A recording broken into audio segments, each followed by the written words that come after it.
Seja muito bem-vindo, seja muito bem-vinda à nossa aula de número 13, Prescrições de prancha para ganhos expressivos de força.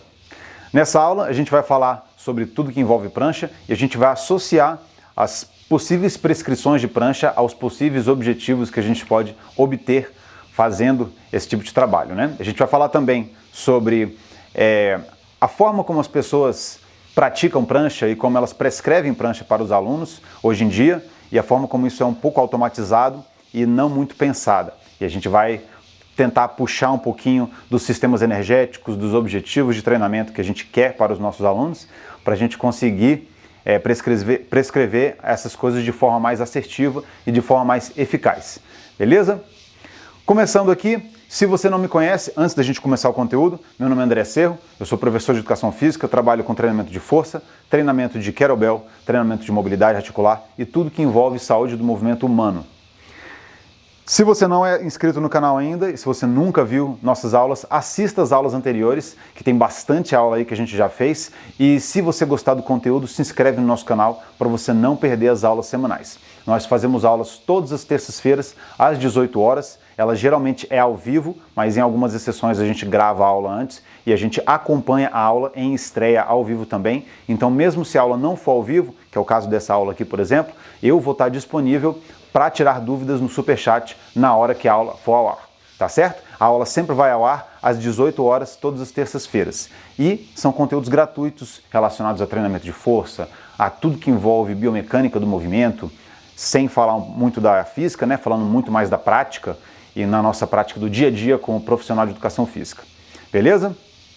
Então, gente, para a gente começar a falar sobre prancha, a gente precisa entender por que eu trouxe esse assunto aqui para essa aula.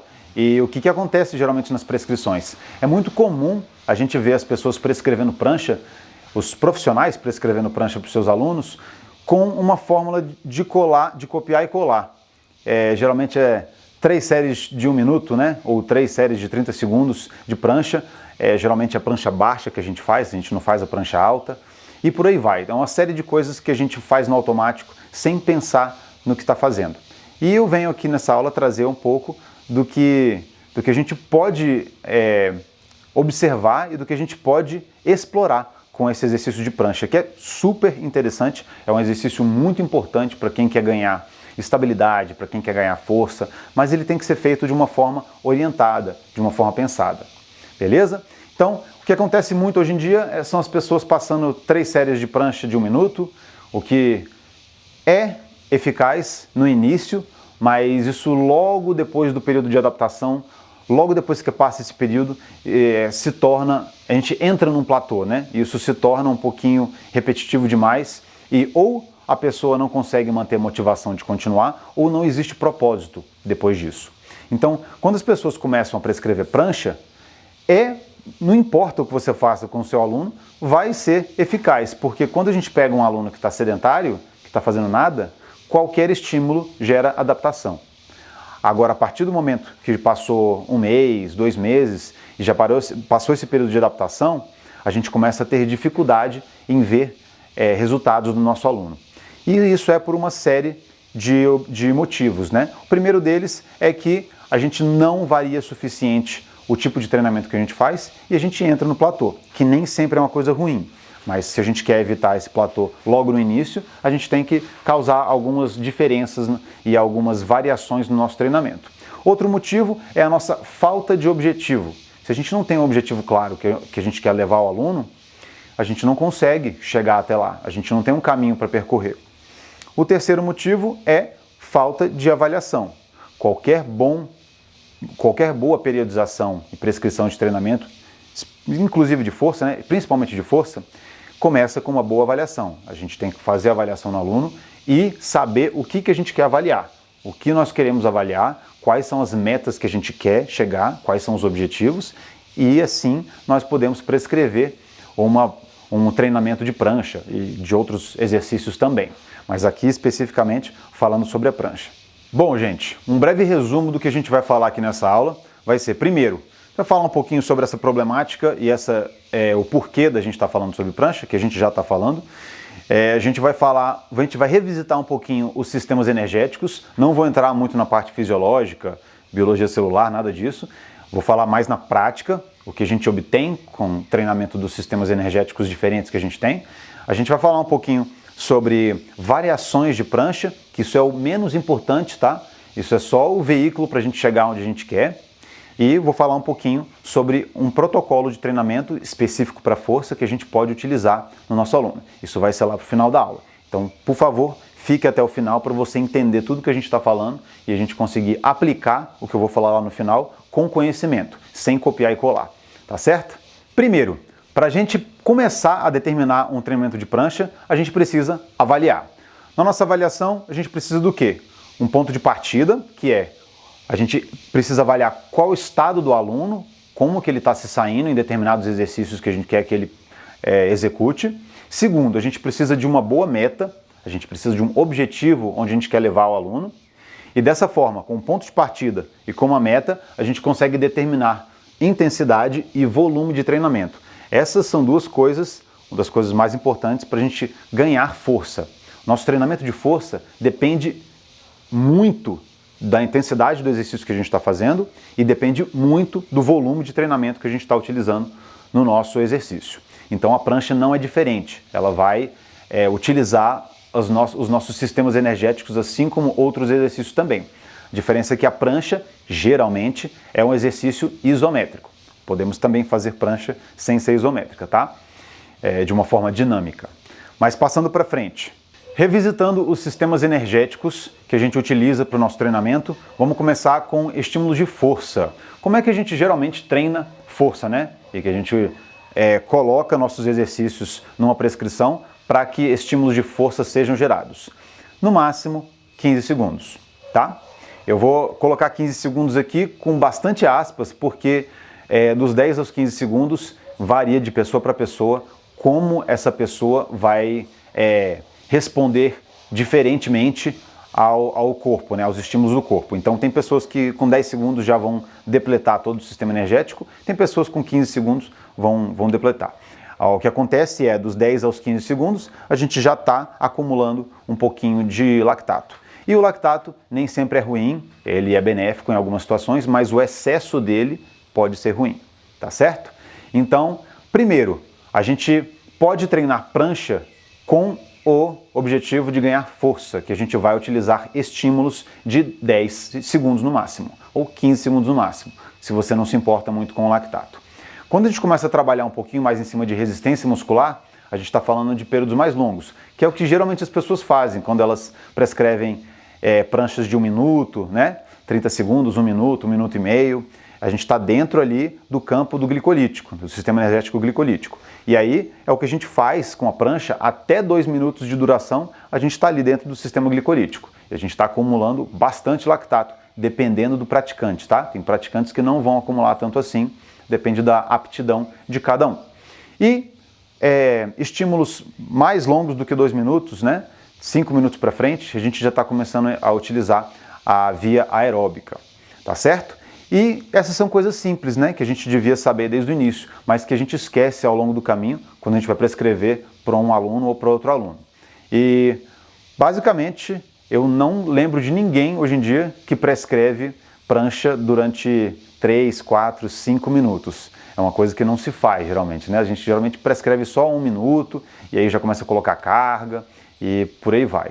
Mas existem esses estímulos que a gente pode explorar durante a prancha. E todos eles servem para alguma coisa. Então a gente sabendo o que a gente quer alcançar com o aluno, a gente consegue aplicar eles de forma mais assertiva. Aqui eu vou falar muito mais da parte de força, que são estímulos bem curtos, só que a gente precisa de volume. Então não é uma série ou 2 séries de estímulos curtos, são várias séries que a gente faz, para a gente conseguir atingir aquele volume necessário para a gente gerar uma adaptação neural. Beleza? Bom, galera, agora como que eu gosto de aplicar os objetivos de prancha nos meus alunos? Eu geralmente divido os objetivos em 3 objetivos diferentes. O primeiro deles é trabalhar respiração. Respiração é uma das coisas mais importantes que a gente tem no nosso treinamento físico e é um elemento que é essencial para que a gente consiga dar continuidade a qualquer movimento que a gente esteja fazendo. Se a gente está fazendo um determinado exercício e a gente para de respirar involuntariamente, por questões de dificuldade do exercício ou da posição que a gente se colocou, aquele exercício não vai durar muito tempo. Se você está travando sua respiração, você está inibindo a oxigenação de todo o corpo, né? Então, é óbvio que quando a gente para de respirar de forma controlada e de forma natural, a gente vai perder eficiência naquele movimento, beleza? Então, a primeira coisa que a gente trabalha é respiração. Como é que a gente faz isso? Já falei em várias aulas anteriores sobre respiração. A gente tem que trabalhar exercícios do mais simples para o mais complexo, trabalhando a nossa respiração. A gente tem várias formas de fazer isso. Uma delas é trabalhar posições, né? A gente treina a nossa respiração em posições diferentes. Começa numa posição fácil, vai passando por uma posição mais difícil e vai treinando a respiração para que ela se torne natural naquelas posições. E aí você vai avançando as posições para ficarem mais complexas. E a prancha é uma posição um pouquinho mais complexa para a gente trabalhar a respiração, mas a gente consegue dessa mesma forma. Se você não consegue fazer uma prancha e respirar normalmente, o meu conselho é que você volte, regrida um pouquinho nas posições e faça uma posição mais simples. Tem outros vídeos e outras aulas que falam sobre esses assuntos mais especificamente. Falando sobre a prancha em específico, a gente consegue trabalhar nossa respiração em variações de prancha que eu vou demonstrar aqui na frente. Beleza? Então, respiração é um ponto muito importante que a gente precisa trabalhar na nossa prancha. Segundo ponto é antirrotação. A gente pode chamar isso também de um tipo de estabilidade, treinamento de estabilidade, né? Então, tem várias formas de a gente trabalhar a antirrotação na nossa prancha. E por que isso é importante? Se a gente está fazendo um trabalho muito mais intenso, com exercícios de potência, por exemplo, com kettlebell, exercícios balísticos, onde a gente faz swings com uma mão, snatch com uma mão, ou até com outros implementos, outras ferramentas, a gente precisa se certificar de que a nossa região central do corpo está desempenhando o papel dela fundamental, que é a estabilidade. A gente precisa estabilizar o nosso corpo para que ele não rotacione de forma involuntária. E a prancha é um dos principais exercícios que a gente faz para trabalhar essa capacidade da gente resistir rotação. Tem várias formas da gente trabalhar isso. Então esse é o segundo ponto. Antirrotação, beleza? Você pode chamar isso também, entre aspas, muito grandes, de estabilidade. E, por fim, um terceiro elemento que eu gosto muito de trabalhar nas pranchas com os meus alunos é a produção de força, propriamente dita. Produção de força, ela começa de um ponto simples, onde a gente faz estímulos de 10 segundos e rapidamente aquilo vai começando a mudar. A pessoa vai começando a adaptar àqueles estímulos, vai ganhando força e aquilo vai se tornando outros estímulos, como resistência e coisas do tipo, né? E até estímulos aeróbicos. Só que a gente precisa evoluir no treinamento. Então a gente coloca um pouco mais de complexidade no exercício, ou então a gente coloca um pouco de carga, varia, né, o que a gente está fazendo de pessoa para pessoa, para a gente conseguir gerar o estímulo que a gente quer naqueles 10 segundos, beleza? Então esse é o terceiro elemento, trabalho de força, produção de força. Com essas três coisas, a gente consegue alcançar muita coisa interessante com a nossa prancha. A gente consegue tornar a nossa prancha um exercício de resistência muito facilmente, a gente consegue colocar muito mais carga e a gente consegue fazer com que o nosso corpo funcione da forma mais adequada possível em diferentes situações do dia a dia, ou do esporte, ou de levantamento, por exemplo, né? Então, três elementos: respiração, antirrotação e produção de força.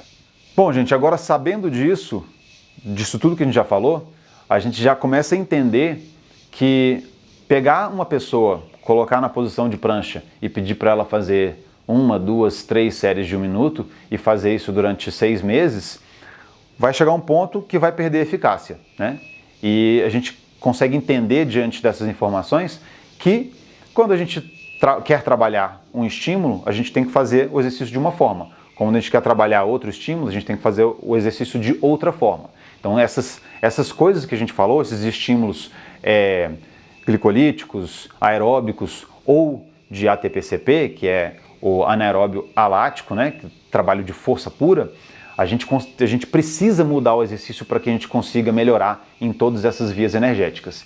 E a gente pode trabalhar esses elementos que eu falei, que é a respiração, a antirrotação, a produção de força, e que se a gente faz o negócio sempre do mesmo jeito e não presta atenção em elementos durante o exercício, a gente não vai alcançar os objetivos que a gente quer alcançar no nosso aluno, tá bom? Agora eu vou falar algumas variações de prancha que a gente pode utilizar e que vão ser aplicáveis a várias dessas características que eu já falei. Então você pode pegar qualquer uma dessas variações e pode aplicar nos diferentes estímulos, né? Estímulos de 10 segundos, estímulos de 30 segundos, 1 minuto, estímulos de 5 minutos. Depende do objetivo que você quer. Você precisa fazer a avaliação do seu aluno. Então, o primeiro exercício que a gente vai fazer aqui é o exercício, o mais simples de todos, né? Que é a prancha alta. Então eu vou falar sobre os dois mais simples, que é a prancha alta e a prancha baixa. Geralmente as pessoas... eu vou começar com a prancha alta e depois falar da prancha baixa. Geralmente as pessoas começam na prancha baixa e só prescrevem isso para os alunos. Começando aqui na prancha alta.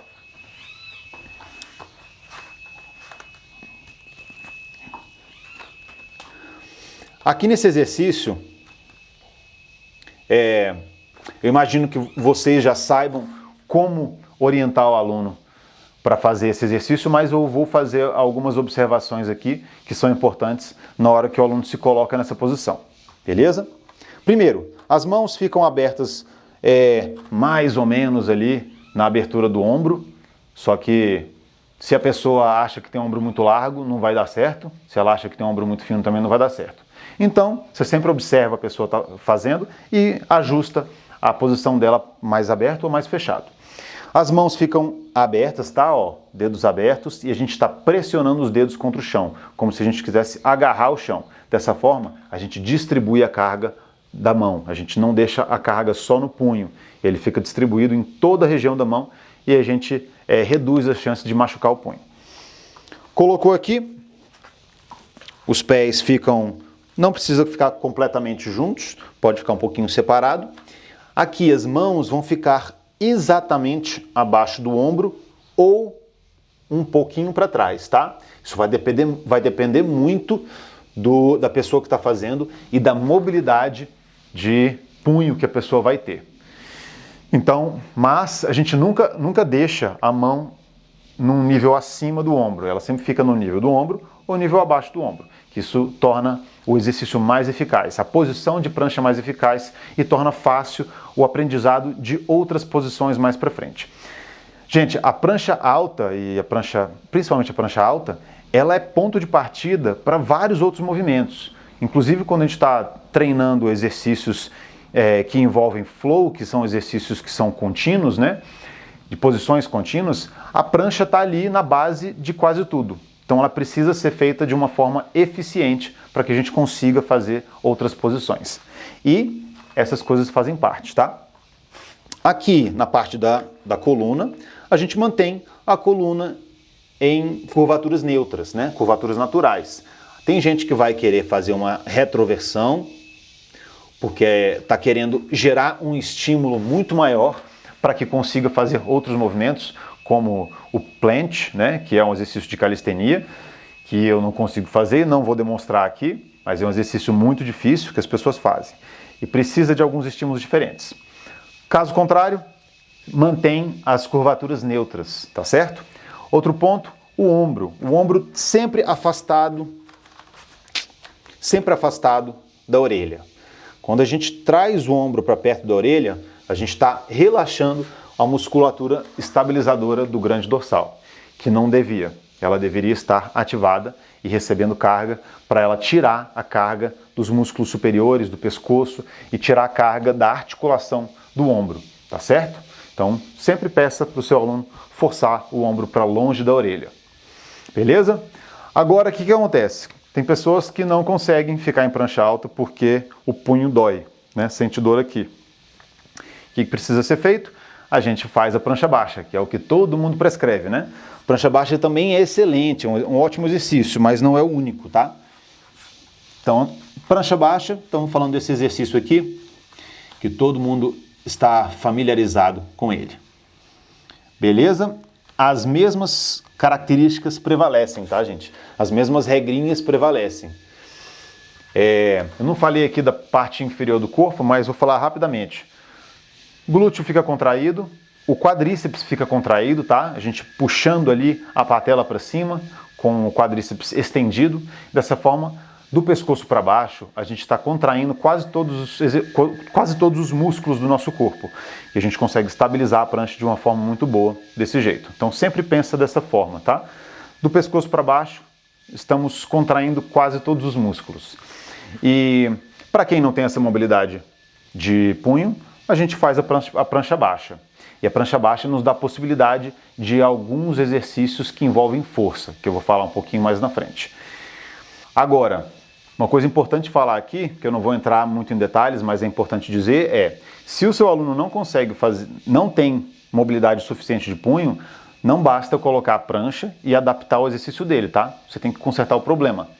O problema está no punho. Então, eu recomendo faça um trabalho paralelo ao trabalho de força, um trabalho de mobilidade de punho, que envolve outros exercícios e outra aula a gente fala sobre isso, beleza? Mas a gente não pode simplesmente colocar o band-aid e mudar o exercício, a gente precisa consertar o problema também. Só deixando isso bem claro aqui, para ninguém achar que a gente está simplesmente contornando um problema para chegar em outro objetivo. Passando para frente.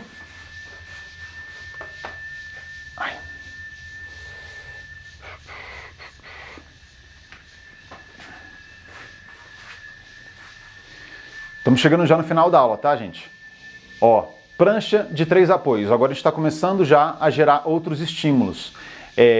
Aqui é muito bom usar esse exercício para a gente conseguir fazer um estímulo de antirrotação, um estímulo de estabilização, tirando um dos apoios. A prancha de 3 apoios ela pode ser feita de várias formas, né? A gente tira qualquer um dos apoios. Espero que dê para ver direitinho aqui todos os pontos. Aqui eu estou numa prancha alta, né, normal, e a prancha de 3 apoios a gente pode tirar qualquer um dos 4 apoios, ou a mão, uma das mãos, ou um dos pés, tá? Fica essa dica de exercício muito bom, a gente pode inclusive intercalar, tira 10 segundos uma mão, tira 10 segundos outra mão, 10 segundos um pé, 10 segundos outro pé, ou então a gente faz toda a série só com um membro fora do chão, e depois uma série de novo, repete a série com outro membro fora do chão. Muita gente faz isso com a prancha alta, tirando uma mão, fica lá 30 segundos, sei lá, 1 minuto, seja lá quanto tempo for, e tira a outra mão e fica mais esse tempo todo. Tem que lembrar de uma coisa importante, a gente está somando um tempo a outro tempo. Se a gente está fazendo uma prancha de 3 apoios, a gente quer gerar um estímulo de força, se a gente ficar 20 segundos com uma mão fora, depois 20 segundos com a outra fora, não é mais força, tá? A gente já está trabalhando via glicolítica. E muitos treinadores erram nisso. A gente quer gerar um estímulo de força, só que a partir dos 15 segundos ele já deixou de ser força. Então lembrem-se disso.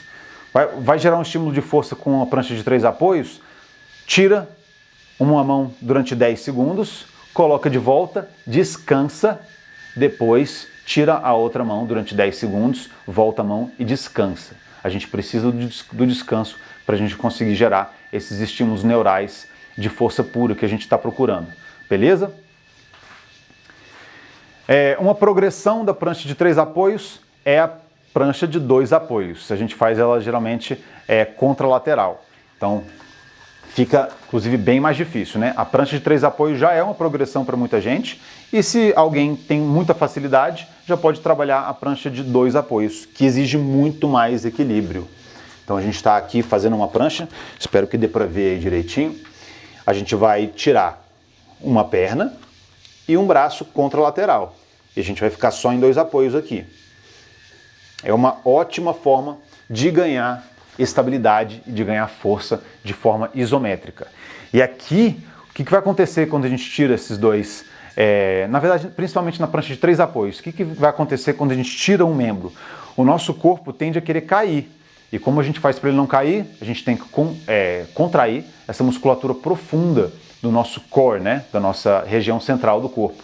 E é aí que a gente ganha essa força. Beleza? Passando para frente. Prancha de força, gente. Prancha de força pode ser feita de várias formas. Eu já falei algumas delas em outros vídeos, mas eu vou repetir aqui rapidamente. A prancha de força, ela pode ser feita com implementos ou sem implementos. Vou demonstrar aqui sem implementos. Se você não tem nada em casa e tem só o chão e o seu corpo lá para trabalhar. Uma boa forma de fazer ela é com os cotovelos no chão, a prancha baixa, tá? Aqui, a prancha de força envolve você realizar uma contração muito ativa, que é puxar os cotovelos para baixo, aqui ó, fazer esse movimento, só que com ele no chão, então ele não vai mexer. E tentar puxar os pés para cima, só que também não vai mexer. Então você vai tentar comprimir o seu corpo, tentando aproximar o cotovelo do pé. Isso vai fazer com que você exerça uma força muito grande para gerar esse estímulo, né? E você não vai conseguir durar muito tempo fazendo isso. E essa é o objetivo desse exercício. A prancha de força só vai conseguir fazer ele por 10 a 15 segundos. Se você está conseguindo sustentar isso por mais tempo, coloca mais força, tá? A intenção é que quando chegar a 15 segundos você não está aguentando mais. Então a gente gera um estímulo submáximo, tá? De, sei lá, 10 segundos, sendo que você consegue até 15. Então a gente coloca 10 segundos e faz esse exercício repetidas vezes com bastante descanso entre os sets, beleza? Prancha de força, muito bom para ganhos de força isométrico e é super transferível para vários outros exercícios, para vários outros movimentos. E, obviamente, para a força em geral do nosso corpo. E, para finalizar, a prancha com puxada contralateral. Esse aqui vai ser o único que eu vou utilizar um implemento, que vai ser um kettlebell aqui.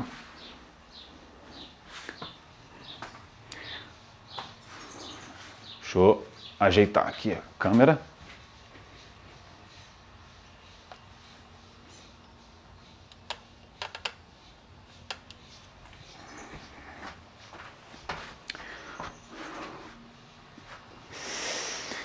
Aqui nesse exercício a gente vai fazer uma prancha alta com uma puxada contralateral. Vai ser dessa forma aqui. Nos colocamos em prancha alta, pego o implemento, pode ser um kettlebell ou outra coisa, puxo para o outro lado. Troco a mão, puxo para o outro lado. E a gente faz isso repetidas vezes. Qual é a coisa importante nesse exercício? É não deixar o tronco rotacionar, tá bom? Por isso que a gente chama de força de anti-rotação. A gente está evitando com que o nosso tronco gire para um lado e para o outro. É só o braço que vai lá, alcança o implemento e puxa. O tronco fica retinho, paralelo ao chão, beleza? Isso aqui a gente vai fazer múltiplas puxadas, né, de um lado para o outro. E o que é importante a gente observar? Tempo sobre tensão, tá bom? A carga que a gente está utilizando, o tempo sob tensão, o tanto que o aluno consegue chegar. Se o aluno só consegue fazer isso durante 10 segundos, ele está sempre fazendo um estímulo máximo, tá bom? Tem que ter isso em mente, tem que saber como a gente vai prescrever esse exercício. Bom, agora, para finalizar a nossa aula, eu vou demonstrar aqui rapidamente um protocolo de treinamento de força usando a prancha, tá bom? E esse protocolo de força, a gente geralmente costuma chamar ele de HIRT, H-I-R-T, que significa High Intensity Repeat Training. É um pouquinho diferente do HIIT, né, que a gente fala normalmente.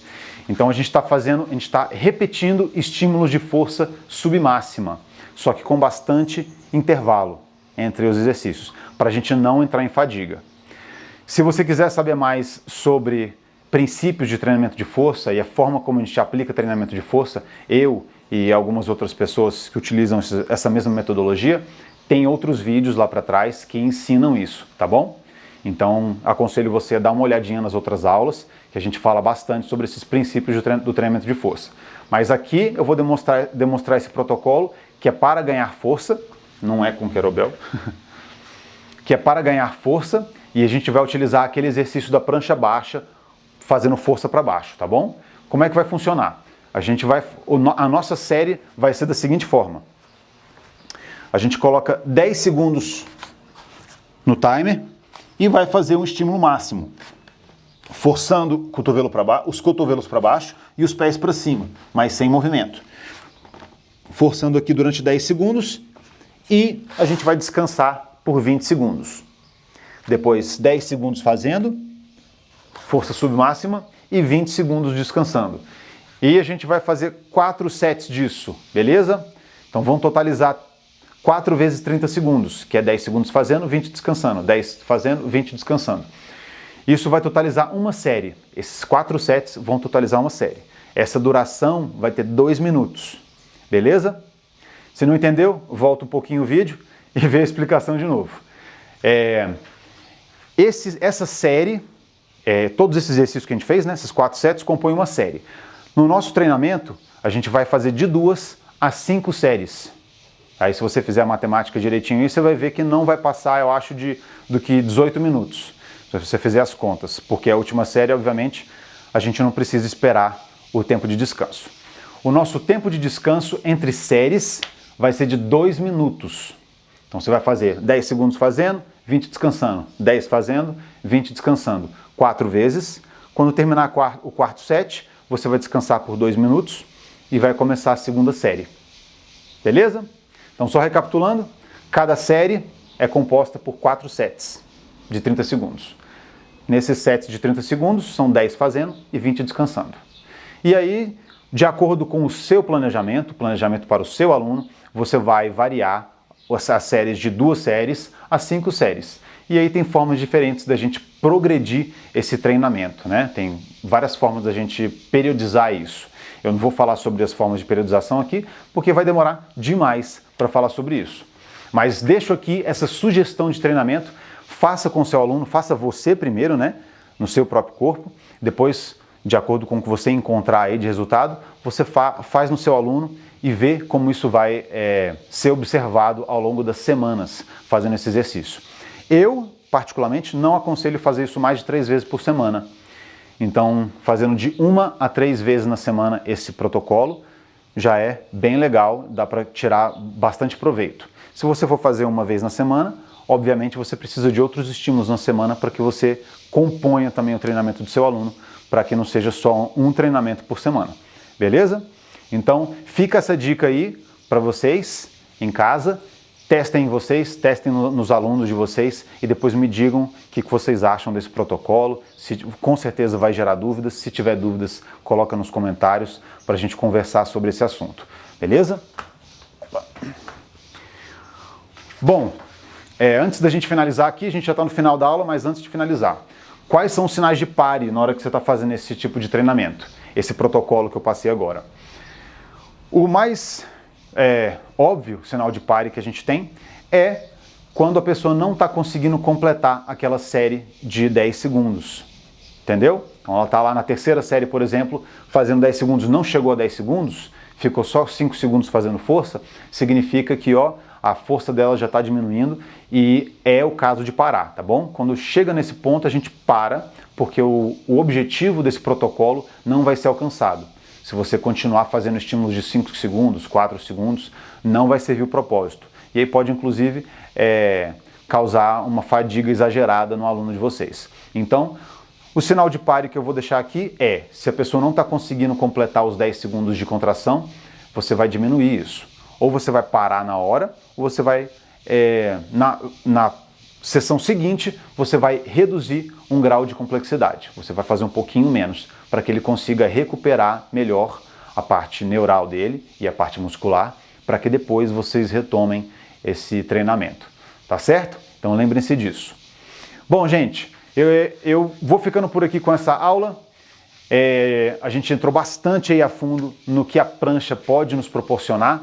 Eu não vou falar aqui sobre outros esportes que a prancha vai chegar e vai influenciar, mas praticamente tudo na nossa vida e qualquer exercício que a gente faça em vários tipos de treinamento vão ser beneficiados com uma prescrição adequada de prancha, tá? E de variações de prancha. Falamos aqui sobre muitas variações de prancha e como a gente pode utilizar elas para diferentes meios, para diferentes estímulos, né? Para diferentes valências físicas. E espero que vocês tenham gostado dessa aula. Pratiquem bastante essas variações de prancha, pratiquem no aluno de vocês, nos alunos de vocês e me contem aqui nos comentários o que vocês acham dessas práticas e dessas formas de prescrever. Tá certo? Me acompanhem lá no Instagram, Conversem comigo lá que a gente vai tirando dúvidas e a gente vai gerando perguntas para as próximas aulas das próximas semanas, tá certo? Para quem não sabe, meu Instagram é @craftingmovement, vou colocar na descrição aqui do vídeo, deixar disponível, e eu vejo vocês na semana que vem, terça-feira que vem, tá bom? Um abraço!